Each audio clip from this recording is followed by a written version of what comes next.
Sanibonani ma comrade. Imina lo uZuma lokuthiwa uJacob abelungu bambiza kanjalo.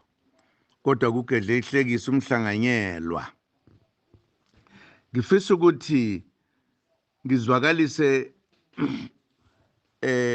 ukushweleza kwami nokuxolisa ukuthi angikwazanga ukufika emsebenzini obaleke kangaka. Nayizolo angikwazanga ukufika ngoba kuye kwaba khona into evelayo kakhulu lapha emndenini wami ebengingakwazi ukuthi ngishiye noma kumnyama noma kunjani. Eqinisweni ngijike sengisendleleni. Ngifisa ukuxolisa kakhulu kinina ngoba mhlawumbe uma nizwa ngabantu koba sengathithi bekungelona iqiniso. Ngase ngifisa-ke ngoba bekunekuthile ngifisa ukukusho ngenkathi sihlangene kusukela izolo okuzosho namhlanje. Ikakhulukazi ukuthi umkhonto wesizwe lombutho wethu onodumo kakhulu othandwa yibo bonke abantu base-South Africa ubaluleke kangakanani. Nokuthi nazi ukuthi kuphi esizokwenza njengombutho omusha ozoshintsha isimo sase-South Africa. Ngifise nje ukuthi kulokho bengizokusho lapho nginikeze izihloko zakhona. Kuningi engithe kufanele kushintshe njengoba sishilo sizokwakha izimboni ezizoqeda ukuthi kube khona abantu abangawuthola umsebenzi. Sizokwakha izimboni ezizosetshenzwa yibo bonke abantu abawochwepheshe ezintweni ezithile nabengebona ochwepheshe bakwazi ukusebenza, bakwazi ukuthi bahole, bakwazi ukondla imizi yabo.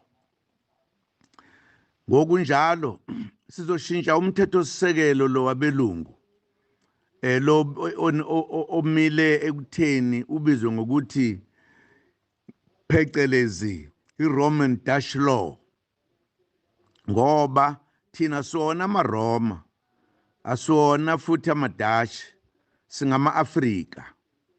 Umthetho wase-Afrika kufanele uthi sakho umthetho ozobizwa ngokuthi i-African law uma sithi phecelezi, ukuze kube khona imithetho esizoyazi nemithetho ezosilingana sisonke, nemithetho ezokwenza ukuthi zonke izinto okufanele ukuthi zenziwe umuntu omnyama zenziwe umuntu omnyama abangabafiki banamathele noma bancike emthethweni wethu thina esiwumtsinsi wokuzimilela.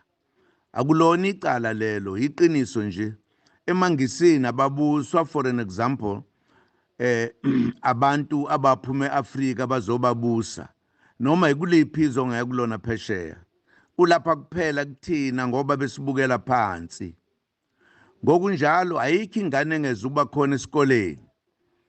Uhulumeni kuzofuneka ukuthi awuthwala umthwalo ukuthi isizwe lesasiphetheyo kube isizwe sizokwenza ukuthi yonke ingane ezalwe la noma intandane noma isekuhluphekeni ingancintshwa imfundo ngoba abazali bengekho noma kulapho abazalwa khona kukhona indlala. Uhulumeni kufanele ukuthi wonke umuntu wala eSouth Africa amenze abe impumelelo, afunde imfundo enhle nayithandayo neyokwenza ukuthi isizwe lesi sikwazi ukuthi sithuthuke ngokusheshsha. Ngokunjalo ogogo laba bahola imadlana encane manje sebefike esigabeni sokugcina empilweni zabo, sizoyikhuphula leyo mali. Sifuna ukuyikhuphula embonweni wethu esisawuxoxa esithemba ukuthi nani niyovuma.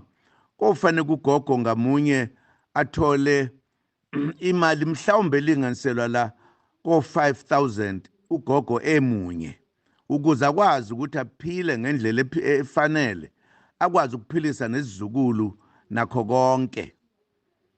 Sizofuna futhi ukuthi izwe lethu libuswe amakhosi abanikazi balo okuyibona lathathwa kubona. Ingakho nje siye khuluma kakhulu kulesikhathi ukuthi amakhosi abalulekile ukuthi athathwe ahlonishwe anikezwe ithuba la ukuba abe nezwi ekubusweni kwezwe. Sifuna ukuqeda inhlupheko nina besilo nina bamakhosi akithi wonke ngokuphelele kwawo. Sifuna futhi ezamabhizinisi nazo uzothi lapho kwakhe khona iningi labantu lapho kuthiwa kusemakhaya khona noma kanjani sizofaka amafemu khona indawo zokusebenzela wonke umuntu olapho asebenze eduze engazange wagibela izitimela namabhasi namatekisi ukuyofuna umsebenzi, ngoba sifisa ukuthi izwe lakithi liphile ngokunethezela nangokwazi ukuthi yithi esiphethe izwe lakithi esizokwenza esikufunayo. Okugcina ke ngifuna ukusho ngoba ngenzi inkulumo lapha njengoba bekhuluma abafowethu belapho, okubaluleke kakhulu ukubuya kwezwe lethu libuye liphathwe yithi. Uma selilento eliyiyo kube amakhosi nathi esiyoxoxa ngokuthi silimisa kanjani ukuze lilethe umnotho lilethe nenhlala kahle emzweni lakithi na.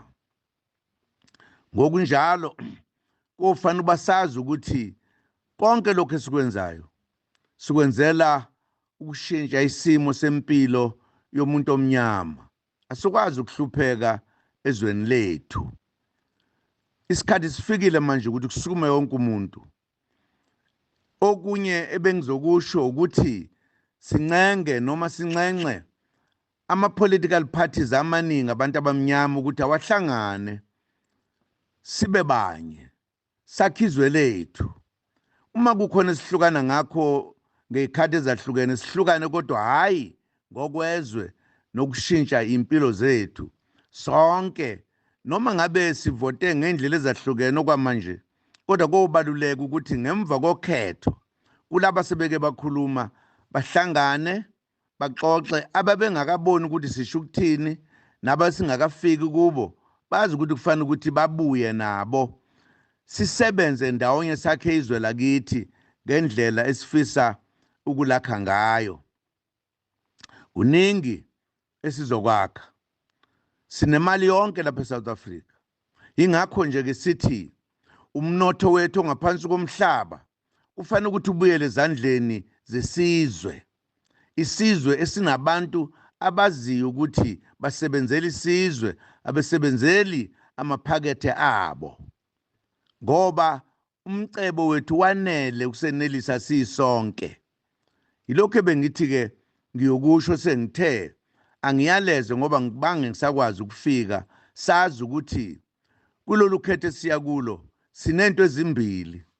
Uma sihluleka ukuthi sibe ne-2/3 majority kusho ukuthi sisazohlupheka iminyaka ngeminyaka, kodwa uma simenzile u-2/3 majority noma kanjani ngesikhathi esifishane sizobe sidla ngoludala sibusa ezweni lethu, sizizwa ukuthi singabantu, singathathwa njengabantu abangelutho, kwazi ukuthi yithi abanikazi bezwe.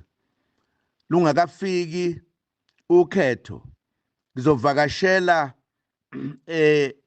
amakhosi amakhulu laba esithi ibona abaphethe amanye amakhosi, lapho khona siyobe sesiyosho kokugcina ukuthi